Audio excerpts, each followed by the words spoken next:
The Miami Dolphins are gearing up for a huge game against the Seattle Seahawks, and this one feels like it's got everything on the line. After that painful 31-10 loss to the Buffalo Bills, the question on everyone's mind is, can the Dolphins bounce back?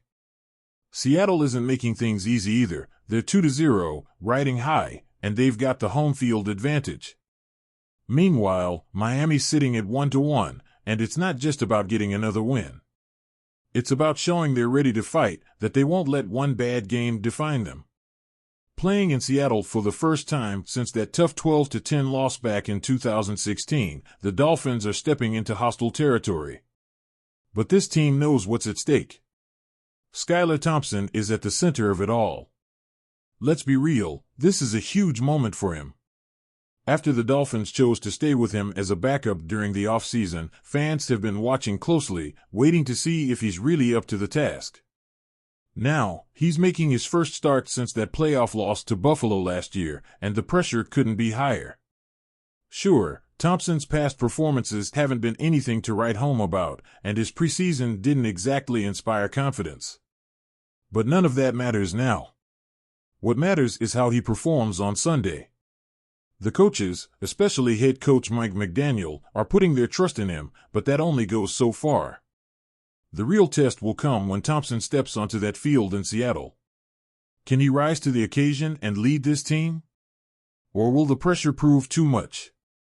One thing is for sure, Tyreek Hill and Jalen Waddle need to come alive in this game.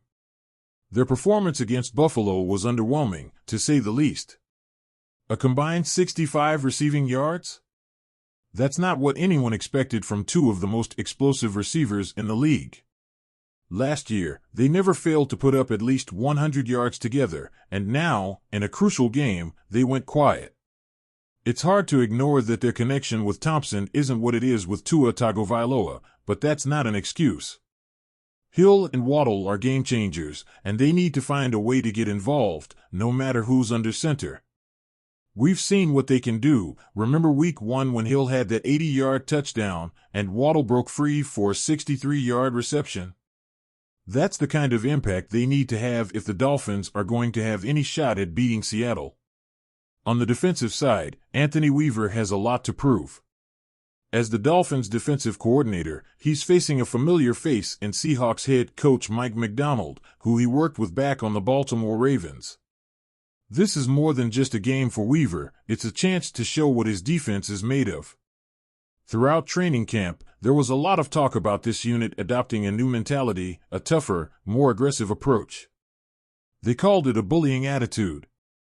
Well, now is the time to see that attitude in action. The Dolphins' defense has to come out swinging, playing fast, physical, and not letting Seattle get comfortable. The defense will need to set the tone, especially early on, to avoid falling behind like they did against Buffalo. If Weaver's defense can step up and deliver, it'll make a world of difference. Then there's the battle on the offensive line, which could end up being a key factor in the outcome of this game. Seattle's center Connor Williams, who spent last season with the Dolphins, will be looking to make a statement against his former team. Miami's new center, Aaron Brewer, will have his hands full trying to protect Thompson and keep the offense moving. The offensive line needs to hold strong and give Thompson time to make plays. If they can control the line of scrimmage, it opens up so many possibilities for the offense. But if they get overwhelmed by Seattle's pass rush, things could spiral out of control quickly. One of the bright spots in that Buffalo game was running back Devon Achane. He had a breakout performance, racking up over 150 yards from scrimmage and touching the ball 29 times. With Raheem Mostert likely out again, Achane will need to carry the load in the backfield. He's proven he can handle the pressure, and if he can keep producing at a high level, it'll take some of the weight off Thompson's shoulders. Achane has the potential to be the difference maker in this game. If he can break off some big runs and keep the chains moving, it could change the entire dynamic of the Dolphins' offense. Achane's ascension as the team's top back is happening fast, and this game could cement his role as the go-to guy.